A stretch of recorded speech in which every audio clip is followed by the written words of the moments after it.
Good morning and welcome to our very first Mentorship Musings event. Mentorship Musings is the newest chapter of The Passionate Professional, which is a leadership incubator focused on incubating leaders through mentorship. Musings is such a pretty word.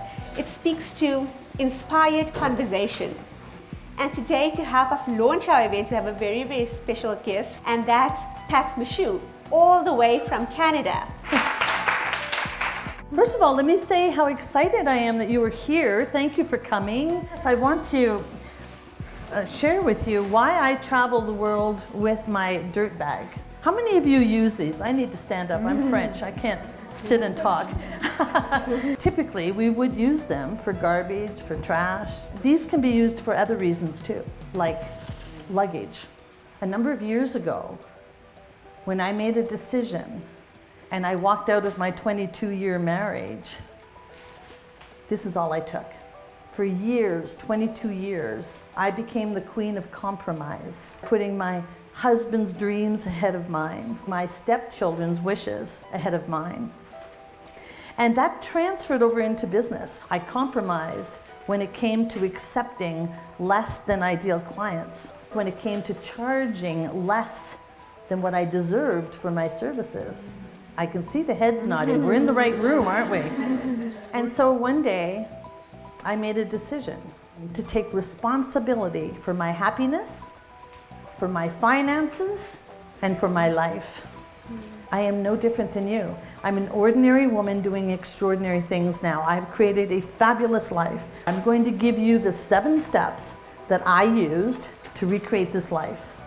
Because quite honestly, if I can do it at age 57, you can do it too, and that's why we're here today. That's what I want you to remember. It's so pertinent because, like you said, one, you're no different to anybody else, but it shows it can be done. Yes. But you spoke about a few things. You said, you were not happy. What does happiness mean to you? Happiness to me is knowing that I am living a life from truth. And that doesn't take any money. That takes a mindset. So I'm going to ask you to lay it bare for us. What was the hardest part for you? Tell us what you were like when you were at your worst. Some of you know, you're familiar with the organization I worked with out of Seattle called the Pacific Institute. The essence of the work was to teach people critical thinking skills. Working with that kind of content, I was growing in leaps and bounds. At home, it was a different story.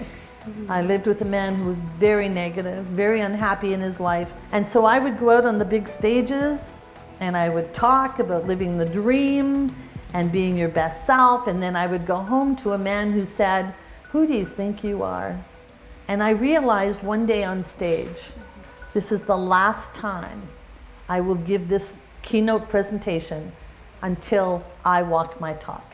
That was the day I walked out of my home. Me in the bag, we were out the door. But that was when I knew personally and professionally something needed to change, and nothing will change until you change. We all love to help people, don't we? I'm sure you do. How many of you help people all the time? And how many of you do not know or ever actually ask for help for yourself? When you ask for help, you give the privilege and the blessing to somebody else to help you. 3 words will change your world.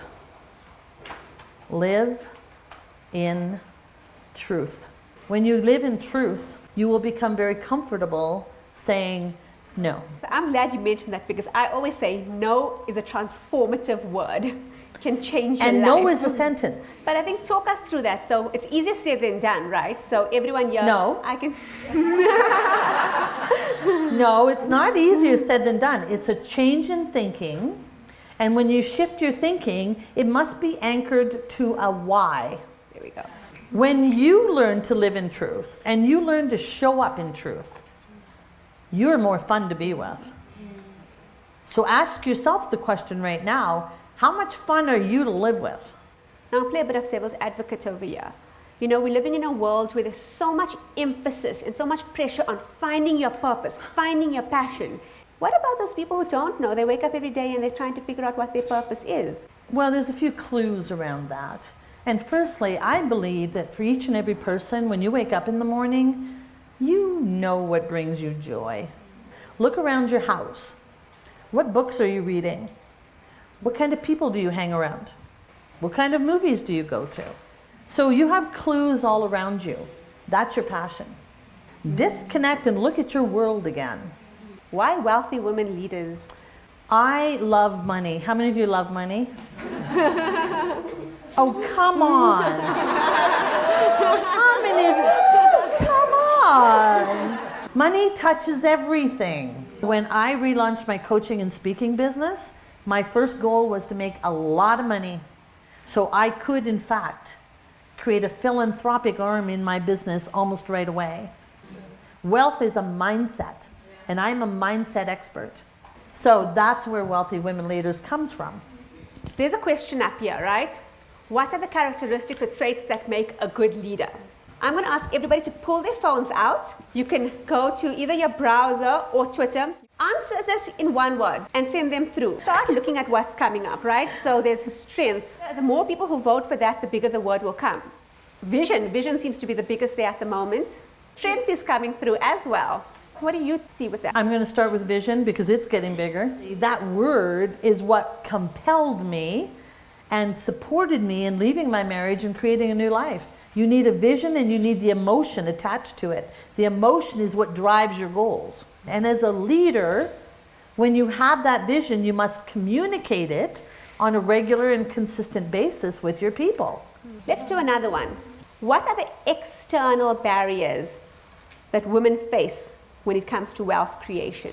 What do you, as the audience, believe? Access, fear? Yeah, that's an internal. Gatekeepers. Gatekeepers. Yeah. Great, so big words coming up over here. Support, I see support over there. Perceptions. Yeah.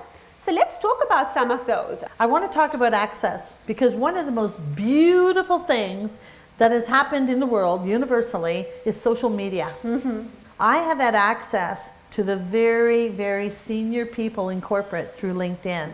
One thing you're going to learn from me this afternoon is many of you are trying to do all of this yourself. Nobody can do it alone, and that's asking for help again. So right away in my business, when I started with zero, the first thing I did was hire a business coach, a business mentor. Now, did I have the money? No, but I had the faith, I had the belief, and I knew how to make money. So I hired the coach, and I promised her by the end of the month, I would have the money to pay her. And she trusted me, and I did. The second thing I did was hired an assistant to handle the administration, and I have a social media assistant. The second piece is, you're the average of the 5 people you spend time with. Who are you hanging out with? Fear, perfectionism, or being perfect, confidence, they keep coming up. They fluctuate between which one's the biggest. It was important to see what the audience thought about internal barriers to wealth creation. Well, here's my definition of fear. Fear is lack of information. So when you're feeling fear bubbling up, know that there's something missing and go do your homework. Do one thing every day towards your vision. Get perfectionism out of your head and replace it with progress. To close off this session, I want to do what I like to call a quick fire round. Right? So, less than 10 words. What's your driving force? My granddaughter. What are the 3 words that people use to describe you? Courageous, happy, and authentic. If you could be any animal, what would you be? Oh, a dog, a cute little terrier dog. What makes you laugh? My grandchildren. What makes you cry? I have cried so many tears this week. I cried with joy when we were in Zambia building the house. I cry when I watch movies. I cry when I read books. I cry when I'm tired. I cry when I find good chocolate. What do you want people to remember most about you when you leave this life? That I have spent my time intentionally. What has been the best part about your visit to South Africa? I will say, Hannah, meeting you. Oh. I will say that. Make me cry.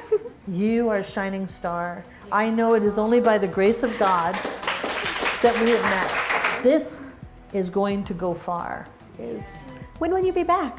Apparently, I'm coming back in a year from June, and that is for the Zimbabwe project because we have an ongoing indefinite commitment. So I'll be back a year from June. Save the date, everybody.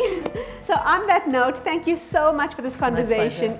For me, it's been enlightening, I think, for everybody in the room. Just to close this off, I couldn't have chosen a better moment and a better person to launch Mentorship Musings with, and thank you all for engaging. We're going to have a short tea break, and then we'll dig deep and learn how to become wealthy women leaders. Thank you.